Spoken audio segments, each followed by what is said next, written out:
कमरे का राज। रोहन और उसका अकेलापन। रोहन अपने पुराने पुश्तैनी घर में बिल्कुल अकेला रहता था। उसके माता पिता अब इस दुनिया में नहीं थे। ये घर बहुत बड़ा था, लेकिन रोहन के लिए ये सिर्फ यादों का एक ढांचा था। इस घर में एक ऐसा कमरा था जिस पर हमेशा ताला लगा रहता था। बचपन में उसकी माँ ने उसे सख्त हिदायत दी थी, इस कमरे के पास कभी मत जाना। रोहन ने कभी वजह नहीं पूछी, बस उस आदेश को मानता रहा। एक पुराना, विशाल और थोड़ा डरावना दिखने वाला पुश्तैनी भारतीय घर। शाम का समय है। रोहन एक खिड़की के पास अकेला बैठा बाहर देख रहा है, जिससे उसके अकेलेपन का एहसास हो। दृश्य का विवरण। घर के अंदर एक गलियारे में एक पुराना, भारी लकड़ी का दरवाजा।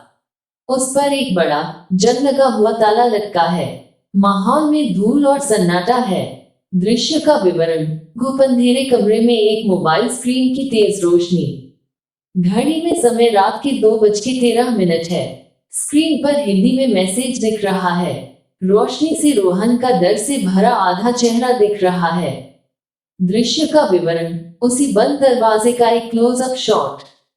दरवाजे के निचले हिस्से पर गहरे, ताजे खरोंच के निशान हैं, जैसे किसी ने नाखूनों से लकड़ी को नोचा हो।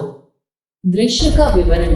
वो भारी दरवाजा अपने आप धीरे धीरे अंदर की ओर खुल रहा है। कमरे के अंदर की सामने वाली दीवार पर खून जैसे लाल रंग से लिखा है, मैं नहीं हूँ।